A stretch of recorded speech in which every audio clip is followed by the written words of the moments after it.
नमस्कार दोस्तों, सर जी क्लासेस में आपका स्वागत है। तो हम लोग ज्योग्राफी पोर्शन देख रहे थे एसएससी जे और सीएचएसएल एग्जाम के लिए।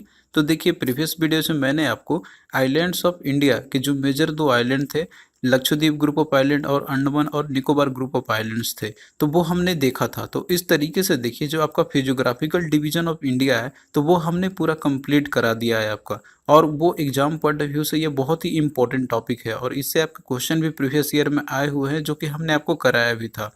तो यदि आप लोग इतना स्टडी कर लेते हैं तो आपको और उससे ज़्यादा डेप्थ में पढ़ने की ज़रूरत तो नहीं पड़ेगी, क्योंकि हमने सारा चीज़ एग्जाम को एनालिसिस करते हुए सारा टॉपिक को हमने कवर किया हुआ है। तो चलिए आज जो है हम लोग इसमें देखेंगे ड्रेनेज सिस्टम ऑफ इंडिया, यानी कि इंडिया में जितने भी रिवर्स है जो फ्लो करती है, तो उसके बारे में आज हम लोग देखेंगे। और इसमें भी आपका जो कि इसको हम लोग पार्ट बाय पार्ट करके देखेंगे, क्योंकि इसमें बहुत सारा टॉपिक आपका आता है इसमें पढ़ने के लिए और ये भी आपका एग्जाम पॉइंट ऑफ व्यू से इम्पोर्टेंट है।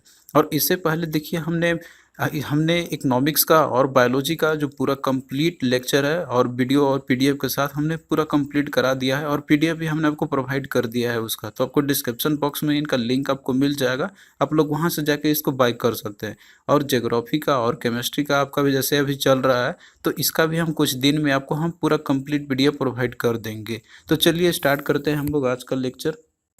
तो आज जो है हम लोग ड्रेनेज सिस्टम ऑफ इंडिया के बारे में स्टडी करेंगे। इसका मतलब है कि जो रिवर सिस्टम जितने भी हैं इंडिया में और उनका पैटर्न कैसा है फ्लो करने का, और उनका ओरिजिनेशन कैसी कहाँ से होती है, तो ये सारे चीज़ों पे बेसिस पे ही हम लोग इसको कैटेगरी वाइज इसको डिवीजन करते हुए स्टडी करते हैं हम लोग। तो देखिए अपना जो देश इंडिया है, तो इसको नदियों का देश भी बोला जाता है, क्योंकि यहाँ पे देखिए 4,000 से भी ज़्यादा छोटे और बड़े नदियाँ जो है जो कि यहाँ पे फ्लो करती है। और उसमें से भी जो 23 बहुत से मतलब कि जो है ये लार्ज नदियां हैं, बहुत सी बड़ी नदियां हैं, और 200 स्मॉल रिवर्स है, रिवर बेसिन्स है। तो जिनके बारे में हमें यहाँ पे उनमें से जो भी इम्पोर्टेंट है तो वो हम लोग स्टडी करेंगे इसके अंदर में। अब देखिए जो इंडियन रिवर्स है, तो उनका जैसे ओरिजिनेशन के बेसिस पे जो भी रिवर्स है इंडिया में फ्लो करती है, तो इनको हम लोग ब्रॉडली दो कैटेगरी में डिवीजन करते हुए स्टडी करते हैं हम लोग। तो एक होता है हिमालयन रिवर सिस्टम और दूसरा होता है peninsular river system. Himalayan river system हम लोग उसको बोलते हैं हम लोग कि जिनका ओरिजिनेशन जो है, यानी कि जो हिमालयन से होती है, और उनके जो ओरिजिनेशन यानी कि जो वाटर का जो फ्लो है, वाटर का जो वहाँ पे सोर्स है उसका, तो वो होती है रेन प्लस स्नो फीड का, यानी कि दोनों से इनकी होती है। और बाकी जो पेनिनसुलर रिवर्स होते हैं, तो इनका जो सोर्स होता है वो केवल रेन से ही होती है, यानी कि ये बारिश पे ही सिर्फ ये डिपेंडेंट होते हैं ये। और उनका जैसे कि आप जानते हैं कि जो भी पेनिनसुलर रिवर्स है, तो वो अगर बरसात अगर ना हो तो वो सूख भी जाती हैं कभी कभी। तो ये रीजन है इसके, जैसे कि जो पेनिनसुलर रीजन्स है वो केवल टोटली डिपेंडेंट रहते हैं रेन पे ऊपर में। तो जो पेनिनसुलर रिवर्स होते हैं, तो इनको हम लोग रेन फीड रिवर भी बोलते हैं हम लोग। और जो हिमालयन रिवर सिस्टम है, तो ये रेन और स्नो, स्नो का कहने का मतलब है कि जो बर्फ होते हैं पिघलते हैं, तो उनसे भी जैसे वाटर होती है तो वो फ्लो करती है। और साथ में रेन, तो दोनों का ये डिपेंडेंट होती है ये इस तरीके से। तो इनको इसी बेसिस पे डिवीजन किया गया हुआ है। अब यहाँ पे देखिए ये हिमालयन रिवर सिस्टम और जो पेनिनसुलर रिवर सिस्टम है, तो एक तो डिफरेंस तो इनका जैसे ये हो गया कि ये इनका जैसे कि सोर्स क्या होती है, ये कहाँ से अपना जो वाटर जो है वो लेके आती है। और दूसरा होता है इनका ड्रेनेज पैटर्न का, यानी कि जो है वो किस तरीके से ये फ्लो करती है। और साथ में जो वाटर का लेवल्स, यानी कि कितना इनमें रहती है, किसी में आप देखते हैं कि जो वॉल्यूम ऑफ वाटर रहती है तो किसी में ज़्यादा रहती है और किसी में कम रहती है। तो इन सभी चीज़ों के बेसिस पे ही है कि इनको कैटेगराइज किया गया है अलग अलग तरीके से। और ये चीज़ आपको जितने भी ये दो रिवर सिस्टम आपके हिमालयन रिवर सिस्टम और पेनिनसुलर रिवर सिस्टम है, तो इसमें आपको डिफरेंसेस देखने को मिलेगा आपको। तो देखिए इंडिया में यदि हम बात करते हैं, तो मेनली जो है जो रिवर्स है वो दो डायरेक्शन में फ्लो करती है। तो एक होता है कि जैसे आप जानते हैं कि ईस्टर्न साइड में होती नदियाँ जो है एक वेस्टर्न साइड में फ्लो करती है, और कुछ होती हैं कि जो ईस्टर्न साइड में, यानी कि जो उधर बे ऑफ बंगाल है उधर जाके ड्रेन करती है। तो मोस्टली देखिए इनमें से लगभग जो 90% जो रिवर्स है इंडिया के, तो वो ड्रेन करती है बे ऑफ बंगाल की तरफ, यानी कि जो ईस्टर्न साइड है उधर ये वहाँ पे जाके समुद्र में जाके मिलती है बे ऑफ बंगाल में। और जो रेस्ट बच गए तो वो अराबियन सी में जाके मिलता है, यानी कि जो वेस्टर्न वेस्ट साइड में फ्लो करती है। तो इस तरीके से देखिए यहाँ पे क्लासिफिकेशन किया गया है जो रिवर्स ऑफ इंडिया है यहाँ पे। तो पहला क्लासिफिकेशन था इनका कि हिमालयन रिवर सिस्टम के बेसिस पे हिमालयन रिवर्स बोलते हैं हम लोग किनको, तो वो रिवर्स होंगे कि जो डिपेंड जो सोर्स होती है इनका रेन प्लस स्नो फीड। और दूसरा होता है पेनिनसुलर रिवर, तो ये डिपेंडेंट होते हैं केवल रेन पे, यानी कि ये रेन फीड होती है। अब यहाँ पे देखिए जो हिमालयन रिवर सिस्टम है, तो इनको फर्दर दो और कैटेगरी में डिवीजन करके स्टडी करते हैं हम लोग। तो एक होता है एंटीसीडेंट रिवर और दूसरा होता है नॉन एंटीसीडेंट रिवर। अब यहाँ पे देखिए एंटीसीडेंट कहने का मतलब होता है कि ऐसे रिवर जिनका जो ओरिजिनेशन है वो हिमालय से भी पहले हो चुका है, यानी कि ये जो है ये हिमालय से भी ओल्डर है। हिमालय का जैसे फॉर्मेशन हुआ है तो उनसे पहले ही इनका फॉर्मेशन यानी कि ये पहले ही ओरिजिनेशन इनका हो चुका है। तो इसमें आपको एग्जाम्पल याद रखना है जो कि आपके एग्जाम में पूछा जाता है। तो इसका देखिए एग्जाम्पल हो गया एंटीसीडेंट रिवर का, यानी कि जो हिमालय से भी ओल्डर है। तो इसका एग्जाम्पल आपका जैसे इंडस हो गया, ब्रह्मपुत्रा हो गया, सतलज हो गया, और यहाँ पे देखिए आपका लिस्ट दिया हुआ है, यहाँ पे अभी आप देख सकते हैं इंडस, सतलज, काली, कोसी, तीस्ता और ब्रह्मपुत्रा। तो ये ऐसे रिवर्स है जिनका ओरिजिनेशन हिमालय से ही पहले हो चुका है। तो ये आप लोग लिस्ट को अच्छे से याद कर लेना, ये पूछा जाता है आपसे। और दूसरा है जो हिमालय रिवर सिस्टम के अंदर में है तो वो नॉन एंटीसीडेंट रिवर है, यानी कि ये होंगे यंगर देन हिमालय होंगे ये, यानी कि हिमालय का फॉर्मेशन के बाद इनका ओरिजिनेशन हुई है। तो इसके एग्जाम्पल आपका जैसे हो गया गंगा, यमुना, झेलम हो गया आपका, और भी है लेकिन ये मेन आपके हैं जो एग्जाम में पूछे जाते हैं बराबर। तो आपको इसी तरीके से ही याद रखना होगा कि कौन सा नॉन एंटीसीडेंट रिवर है और कौन सा एंटीसीडेंट रिवर है। और फिर देखिए जो पेनिनसुलर रिवर है, तो पेनिनसुलर रिवर जो है तो ये डिपेंडेंट होता है रेन पे डिपेंडेंट होते हैं। तो इसमें भी कैटेगराइजेशन किया गया, कुछ वेस्ट फ्लोइंग रिवर होता है और कुछ ईस्ट फ्लोइंग रिवर होते हैं। तो वेस्ट फ्लोइंग रिवर जो ड्रेन करते हैं अराबियन सी की तरफ, और जो ईस्ट फ्लोइंग रिवर होते हैं तो वो ड्रेन करते हैं बे ऑफ बंगाल की तरफ। तो वेस्ट फ्लोइंग रिवर में आपको दो मेजरली रिवर का नाम याद रखना है, नर्मदा और ताप्ती का। तो ये नर्मदा और तापी दो मेन मेजर नदियां हैं जो कि वेस्ट में फ्लो करती है। हालांकि और भी हैं लेकिन आपको मेजरली ये दोनों याद रखना है। और ईस्ट में तो बहुत सारी नदियां हैं जैसे कृष्णा, कावेरी, महानदी, गोदावरी हो गया। इसके अलावा और भी है जो हम लोग आगे देखेंगे हम लोग। तो आइए हम लोग यहाँ पे देखते हैं सबसे पहले हिमालयन रिवर सिस्टम के बारे में। तो देखिए जो हिमालयन रिवर सिस्टम है इनको इंडस सिस्टम भी बोला जाता है, क्योंकि देखिए ये जो इंडस रिवर जो है ये सिस्टम है बहुत सारे नदियों का, ये मिल के बनती है। तो इसके अंदर में देखिए जैसे इंडस तो है ही, और इसके साथ में जो ट्रिब्यूटरीज होते हैं इसके, जैसे कि झेलम, चेनाब, रवि, ब्यास और सतलज, तो ये सारे जो हैं ये इसके ट्रिब्यूटरीज होते हैं जो कि ये इंडस नदी के साथ में आके ये फर्दर जो फ्लो करती है। तो ये सारे जितने भी ट्रिब्यूटरीज आके तो ये आके मिल देते हैं और लास्ट में फिर ये अराबियन सी की तरफ ये वहाँ पे ड्रेन कर जाती है लास्ट में। तो देखिए जो इंडस नदी है तो ये इंडिया में जो है ये जम्मू कश्मीर, यानी कि अब तो सिंस क्या है कि यूनियन टेरिटरी बन चुका है, तो अब ये लद्दाख रीजन में एंटर करती है उधर से, और फिर इसके बाद ये पाकिस्तान होते हुए अराबियन सी में जाके ड्रेन कर जाती है। तो देखिए जो इंडस सिस्टम जो नदियाँ है तो ये तो खुद है ही, और इसके साथ जो ट्रिब्यूटरीज है जैसे कि झेलम, चेनाब हो गया, रवि हो गया, ब्यास और सतलज हो गया, तो इनको इसलिए बोलाता है पंचनाद भी बोलाता है, क्योंकि पंच नदियों का ये जैसे कि है जो ट्रिब्यूटरीज होते हैं इसके मेजरली। तो इसमें हम लोग यहाँ पे देखेंगे सभी को एक एक करके। तो सबसे पहले देखिए इंडस नदी जो है तो इसको सिंधु नदी के नाम से भी जाना जाता है, तो आप लोग ये भी नाम याद रखना है इसका। तो देखिए सबसे पहले हम यहाँ पे देखेंगे इन सभी का ओरिजिनेशन पॉइंट, और ये किस डायरेक्शन में फ्लो करती है, उसका ट्रिब्यूटरीज इनकी कौन कौन सी होती है। तो ये मेजरली आपको हर रिवर सिस्टम के अंदर में स्टडी करना है। तो देखिए जो इंडस नदी है तो इसकी जो टोटल लेंथ है तो वो लगभग इसका है 2880 किलोमीटर है ये। और इसका जो ओरिजिनेशन है तो वो तिब्बत में मानसरोवर लेक है, तो वहाँ से भी ओरिजिनेशन इसकी होती है। तो इधर कहीं देखिए तिब्बत रीजन है तो यहीं पे मानसरोवर लेक है, तो यहीं से जो है इंडस नदी की ओरिजिनेशन होती है, और यहीं पे ये फिर एंटर होती है, यानी कि लद्दाख भी एंटर करेगी, और फिर जम्मू कश्मीर से होते हुए फिर पाकिस्तान में जाते हुए फिर ये अराबियन सी में जाकर ड्रेन कर जाती है। अब देखिए इंडिया की बात करते हैं तो ये फ्लो करती है जास्कर, और जो लद्दाख रेंजेस है इधर पे, इधर वाला जो पोर्शन है तो ये उस उधर से ये फ्लो करती है, उधर से एंटर करती है और ये फ्लो करती है इंडिया में। अब इसके बाद देखिए जो ट्रिब्यूटरीज है इसके, तो ट्रिब्यूटरीज इसके देखिए जो भी है तो वो जम्मू कश्मीर और लद्दाख में है, सब ये आके मीट करती है। तो इसमें से देखिए जो भी ट्रिब्यूटरी इसके है तो इसका जो ट्रिब्यूटरीज है तो वो आपका जैसे कि जास्कर हो गया, अस्तोर हो गया, सयूक हो गया, कूरम, गिलगिट हो गया, तो ये सारे इसके सहायक नदियां हैं।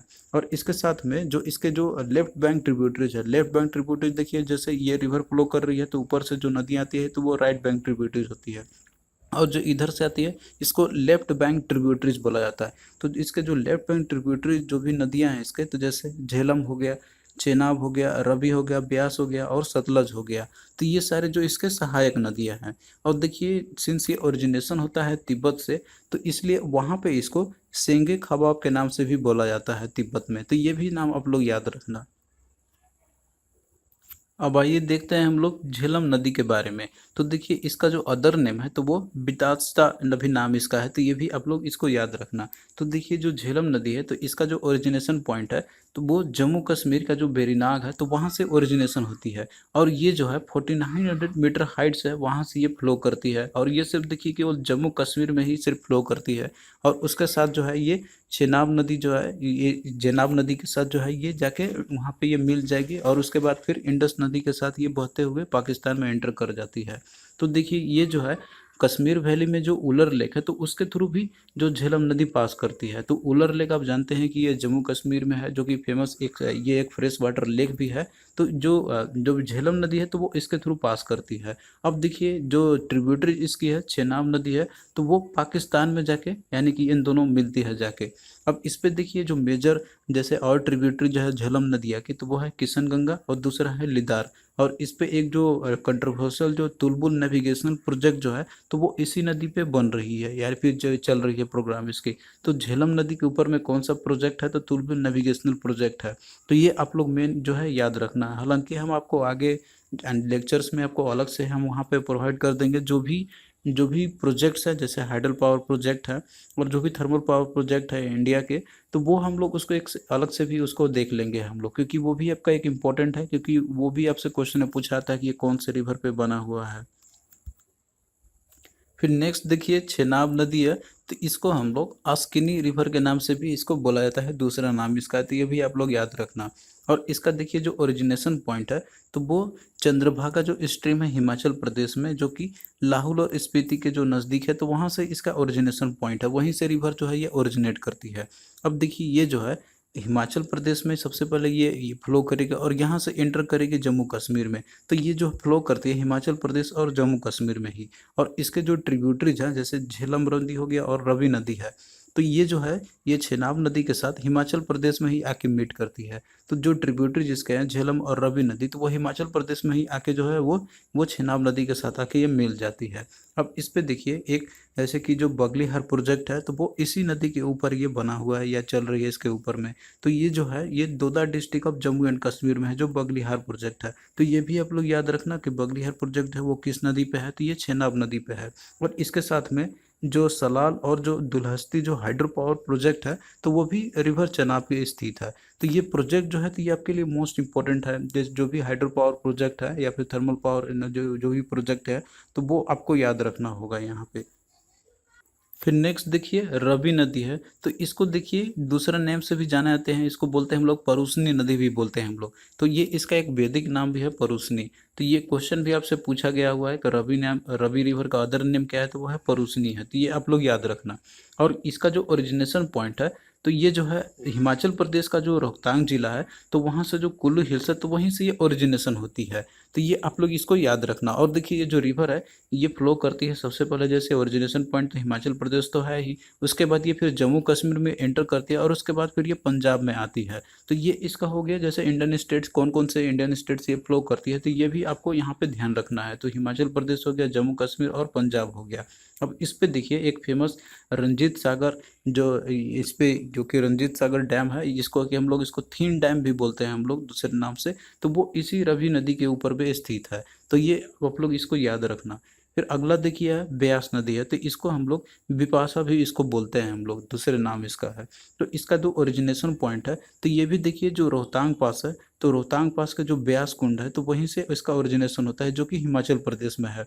और ये जो है हिमाचल प्रदेश और पंजाब तो इन दो स्टेट में ये फ्लो करती है। अब ये देखिए सिंस जो है ये सतलज नदी के साथ जाके ये लास्ट में ये मिल जाती है। तो ये होता है पंजाब में, जो कि हरीके जो शहर है तो वहीं पे जाके ये वहाँ पे ये जाके मिल जाती है। तो ये ट्रिब्यूटरीज है एक तरीके से सतलज नदी का ही है।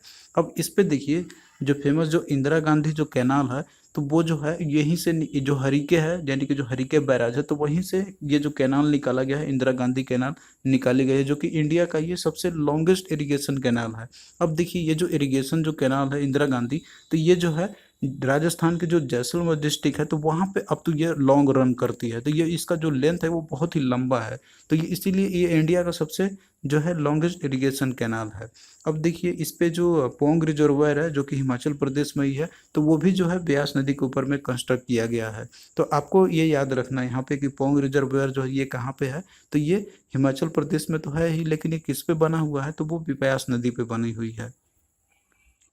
और यहाँ पे आप देख सकते हैं कि जो इंदिरा गांधी कैनाल है, तो ये जैसे कि ये हरीके जो पंजाब का वहाँ से ये ओरिजिनेशन होती है और ये जैसलमेर तक ये पूरा जाती है राजस्थान की पोर्शन, तो इसलिए ये सबसे लंबा इरिगेशन कैनाल है।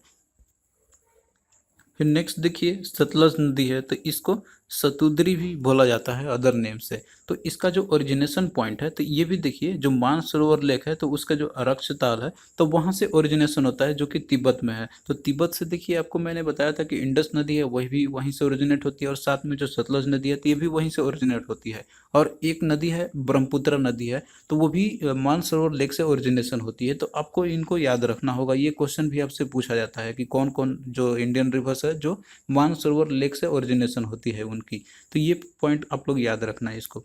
अब देखिए जो है ये इंटर करती है इंडिया में, तो ये छिपकिला पास जो कि हिमाचल प्रदेश में, तो वहीं से ये इंटर करती है। यहाँ पे आप देख सकते हैं कि जैसे यहाँ पे मानसरोवर लेक है तिब्बत में जो कि रक्षिताल वहीं पे नज़दीक है, और ये जो है छिपकिला जो दर्रा है हिमाचल प्रदेश में, तो वहाँ से इंटर करते हुए ये फिर आके ये ट्रिब्यूटरी है इंडस नदी की, वहाँ पे इंडस नदी से जाके मिल जाएगी, और लास्ट में फिर जो है ये जो कि इधर अराबियन सी वहाँ पे ड्रेन कर जाती है। तो ये सारे जितने भी आप देख रहे हैं सतलज नदी या फिर जो ब्यास नदी या फिर जो और भी झेलम नदियाँ हैं, तो ये सारे इंडस नदी के ट्रिब्यूटरीज आप देख सकते हैं कि जैसे ये ब्यास नदी हो गया, उसके बाद ये रावी नदी हो गया, और इधर आप देख रहे हैं ये छेनाब नदी और ये झेलम नदी हो गया। तो ये सारे फिर जो लास्ट में जो इंडस नदी के ही ये सहायक है जो कि आके ये पाकिस्तान में जाके वहाँ पे ये मिलते हैं सभी, और लास्ट में जो ये इंडस नदी है तो ये फिर जाके ड्रेन कर जाती है अराबियन सी में।